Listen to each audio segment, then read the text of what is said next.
again, a very, very dear friend that we have next, Francisco Alvarez Coqui, and his wife, his partner, his spouse, his translator, our dear friend, Mariam and I greatly cherish their friendship. That's Maria Alvarez. So, Francisco is a widely published Galician Spanish poet, bilingual author in Galician and Spanish, cultural activist, both in Galicia and New York. His most recent books in Galician, and there's a whole lot of books he's published in several categories in children's literature, in poetry and narrative, in English and Spanish. And so we have An Immigrant Child, we have Beriero's Brooms, we have poetry, The Memory of Words, Beyond Fistera. You'll see the full biography actually in, as I said, in the l- biography link that has been provided to you on chat in the chat feature on Zoom. So I am going to very warmly welcome Francisco Alvarez and his dear wife, Maria Alvarez, to present the poems in original Galician and then in translation in English. And the screen is over to you, Francisco and Maria. Thank you, Wakar. Hi, everybody. Okay, I reading my first poem. I reading in Galician language. The Galician language is my first language. The language is similar to Portuguese. My first poem is Galiza. Galiza is Galicia. Galicia is my country. And this is a social poem.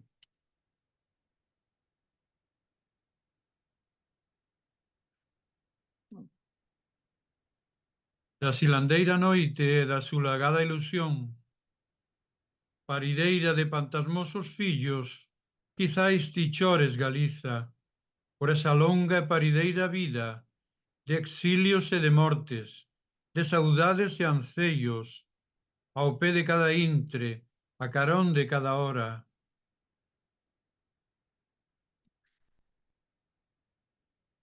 Hi, my name is Maria. I'm translating the first part for Francisco. From the silent night of the frustrated illusion, the birthing of hosting children, maybe you cry, Galiza, for that long and birthing life of exils and the death of nostalgia and illusion at the foot of every instant and by every hour.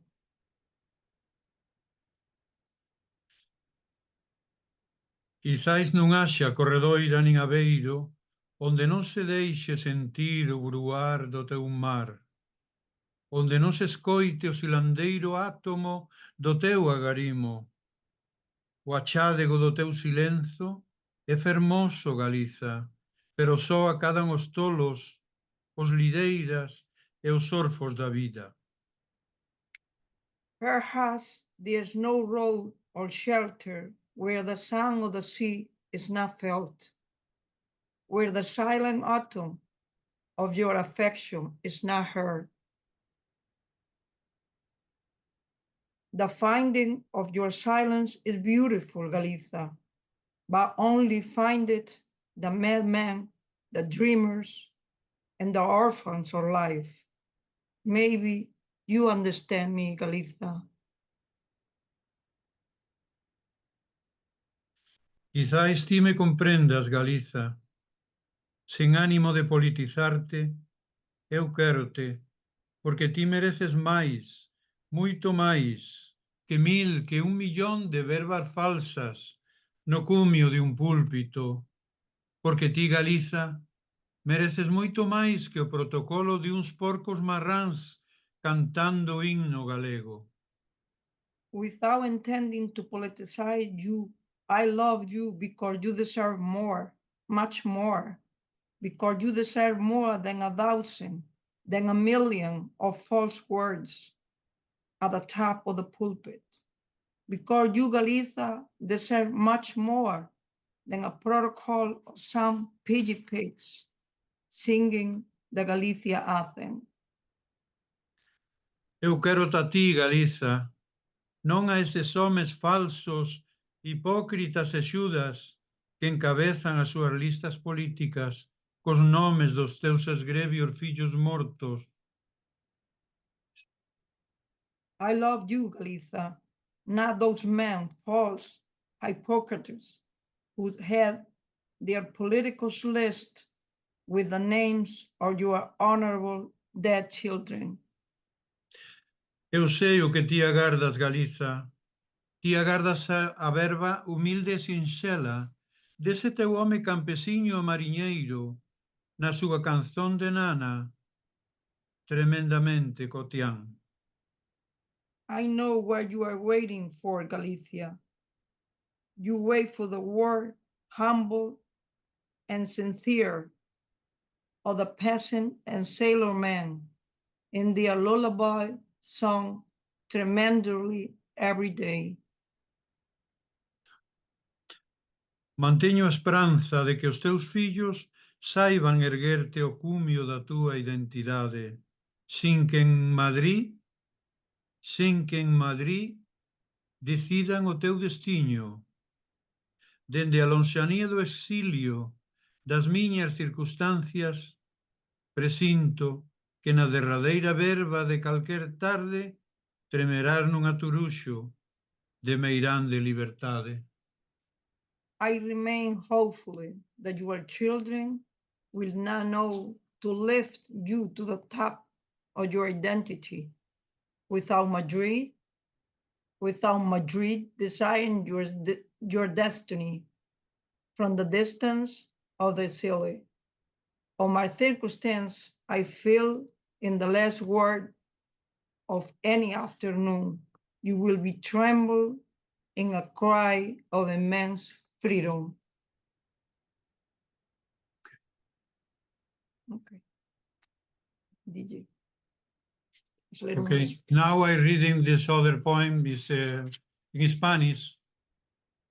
Spanish is the language from Spain. Okay. Sonata para un cuerpo en la bañera. This is a love. This is a love poems. La bañera como un barco te mecía en el tiempo y a través del agua yo era tu silencio. El agua tenue se hundía por tu hermoso cuerpo mientras la luna se filtraba con todos sus misterios. Los visillos de la ventana jugaban con el viento mientras la bañera te rodeaba con sus brazos de hierro. El agua, otra vez el agua en su dulce chapoteo, subía por tu piel para entrar en tus secretos. Yo era el vendaval que soplaba en tus velas y era el maremoto que sacudía tu bañera. Pero al final fue el tiempo más firme que mi fuerza y me volví playa y me volví puerto para ser agua de tu misma bañera. Sonata to a body bathing in a tub, like a vessel, the bathtub rocked you in a time, and I was your silence across the water. Your exquisite body sank in the tenuous water, while the moon filtering with all its mysteries. The wind blinds play with the wind, and the tub embraced you with the arms of iron. The water climbed up your skin with its tender swashing to break your coats. I was the gale, the steaming your sails. I was the tsunami shaking your tub. At the end, however, time was relentless. I surrendered, becoming harbor, seashore, to be water in your bathtub. Okay. And this is it, I think. It's a pleasure to be here to join this poem. Thank you for inviting us. O vídeo está aqui, está anda cá, anda cá. And these lovely poems that you shared, Francisco Já não and aparece Maria. aqui. So welcome, Fernando. This is, as I said, a very well-known, celebrated poet, just like Francisco Alvarez Coqui from Galicia. Fernando Fittis is as celebrated and well-known in Portugal. And as I said, reading out from his biography, he says, he writes politically engaged poetry in defense of freedom and socially militant in the field of values of solidarity and fraternity. So Fernando, please take your place at the screen. The entire biography of Fernando, as of the other poets that are reading, can be accessed through the link that is provided in chat. Thank you. Good morning. Excuse me, I don't speak English. I speak in Portuguese. Bom dia a todos. As minhas cordiais saudações. Meus avós e meus pais foram assalariados rurais, gente de poucos recursos económicos e que ao longo da vida se viram confrontados com o espectro da miséria e da fome. Por isso, creio, a minha poesia, para além de uma vincada componente telúrica, possui uma forte componente social que entendo que quem escreve não poderá aliar-se das suas origens, razão pela qual a minha poética é politicamente empenhada na defesa da liberdade e da solidariedade e socialmente militante no domínio dos valores da fraternidade. Está sempre do lado dos mais desfavorecidos. Trata-se de um princípio também defendido pelo professor universitário e crítico literário português Mário Manuel Frias Martins, segundo o qual a literatura nunca poderá ter, ou até aspirar a ter, uma neutralidade ética, pois quer as ações, quer as personagens, quer as mediações simbólicas, sobretudo no caso da poesia, têm inevitável e necessariamente um valor ético. É neste contexto que os poemas que escolhi para ler nesta edição assentam neste pressuposto. Não sou dono da terra onde nasci, nem do pequeno rio onde me refresquei numa tarde de agosto. Tenho apenas um verso, sem cotação alguma, estacionado há semanas no meio de uma rua onde nada acontece a não ser o silêncio, com seu capote imóvel, suas enormes aves de frio e de sossego, à espera de uma mão que lhe sacuda o pó, ou lhe conceda a dádiva de um gesto ou de uma sílaba, com o sabor a ternura, com o aroma a pão. Com a desenvoltura das chamas ateadas pelo azinho do tempo, subimos a escada para acender o fogo que habitava este chão, trazendo em cada mão a força insubmissa de quem lavrou a terra, aconchegou o trigo entre os dedos e a foice, amassou a seara com punhos de alegria e recolheu o pão.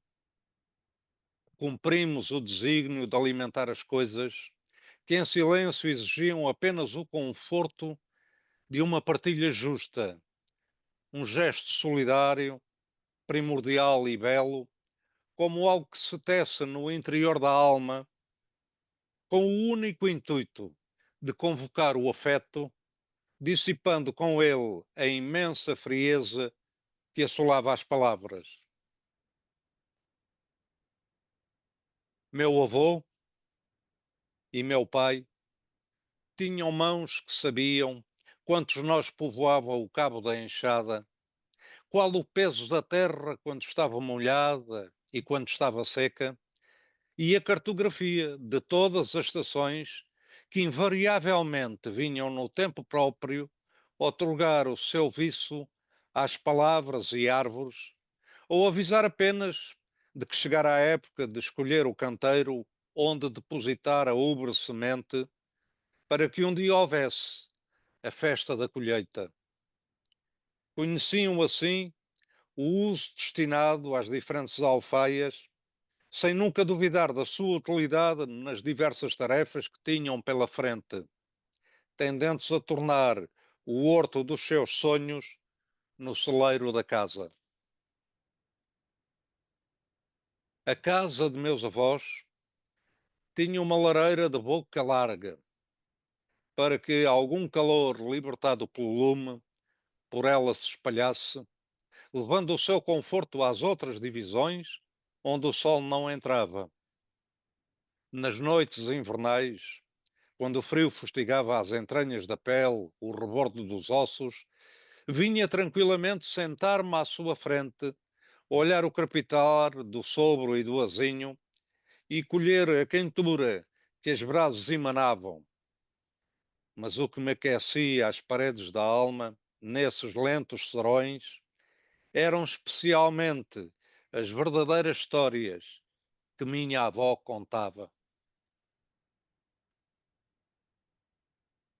No cume do inverno, minhas mãos acalentam uma foice de lume, a cicatriz sublime de um soródio rumor que tece em cada dedo o debulhar do trigo. Meus pais, habituados ao marulhar das espigas, ao afagar da terra, olham-me deslumbrados, como quem se depara com a quentura súbita de uma extinta fogueira ou a estranha visão de uma longa seara a prolongar o verão. E tomados de espanto, acomodam apenas a um canto da casa as antigas alfaias da última colheita de sonhos e nostalgias que então lhes sobrevêm, dobadas de silêncio, como se recolhessem o pretérito aroma que num vaso de barro se escondia do frio, mas seu canteiro de cravos obstinadamente derramava, espalhando à sua volta o perfumoso alento da esperança, a comovente e esplendorosa cor da liberdade.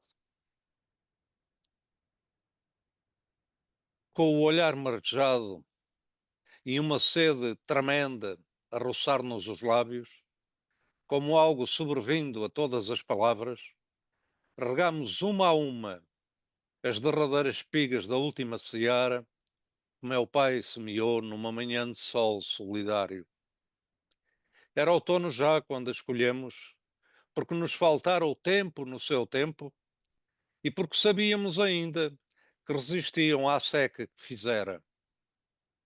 Um pão nos deram, depois de embaladoramente amassadas pelas suaves mãos de minha mãe, domadora de ventos e de estrelas, que nos aqueceram do frio soprado de outras estepes, como se um manto de linho nos envolvesse o peito.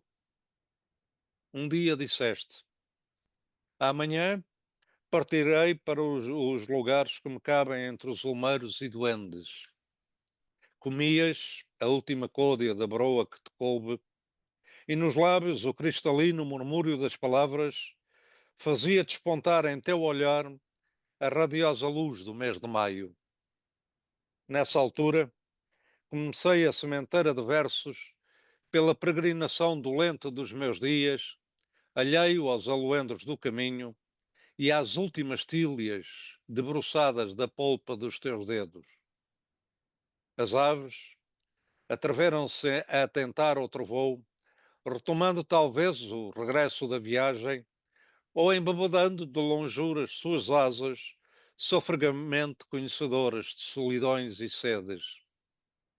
Reinventar a noite, acendendo estrelas o telhado dos dias, é hoje o sublime esforço dos crisântemos, reacendendo subterrâneas primaveras na transparente adivinhação do pólen, apetecível fruto onde os pássaros repousam suas famintas asas.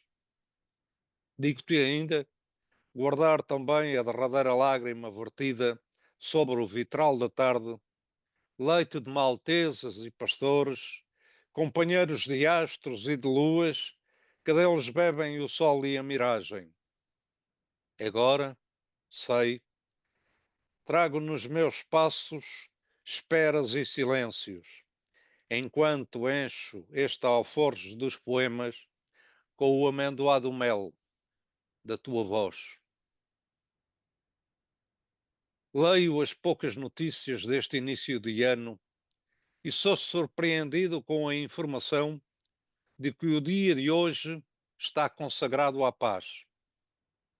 Não caibo em mim de espanto e de estupefação. Qual paz? Talvez tenha comprado, admito, um calendário antigo ou me tenha enganado no sítio onde habito. Se os donos deste mundo alimentam os charcais e fingem não saber que os canalhas são sempre insaciáveis, sequer se satisfazem quando roubam casas e arrasam cidades, ou reduzem a escombros escolas e hospitais, soterrando crianças incrédulas e indefesas e impedindo os médicos de cuidar dos feridos. Onde a paz? Pergunto. Finalmente, porque trabalhei como jornalista por mais de 4 décadas, não posso ficar calado ante o assassinato de centenas de jornalistas na faixa de Gaza. Com efeito, ao longo destes mais de 2 anos, o exército israelita matou mais jornalistas na faixa de Gaza do que a soma de todos quantos morreram durante as 2 guerras mundiais. Nenhum jornalista, por mais imprudente ou temerário que seja, poderá afirmar que exerce o seu ofício sem recear ser morto numa rua de Gaza ou ser silenciado na sua própria casa por um míssil sem rosto. São todos abatidos, mal começa o lead de uma curta notícia, relatando a chacina de mulheres e crianças, o bombardeamento de um pequeno hospital, a escola que abrigava quantos não tinham teto ou ficaram sem pais. Os viltres são assim. Não gostam de quem ousa relatar os seus crimes e a desumanidade da sua tirania. E por isso eliminam todos quantos se atrevem a informar o mundo sobre as atrocidades, a crueldade imensa com que tecem os dias. Thank you. We will move on to our next poet, who's from Pakistan. She's provided a one-line bio of hers, which says, a poet by night, an educator by daylight. This is Maham Fatima. We're very glad to have her here. Please, Maham, take the screen and read out your poems to us. Hello, everyone. It's so nice to see you all again this year. This is actually my 4th time participating in this event, and I am really grateful for being invited again this year. The poem that I'm about to recite is the one that I wrote a few days ago when the deadline was nearing and I kind of panicked that I don't have a poem to read yet.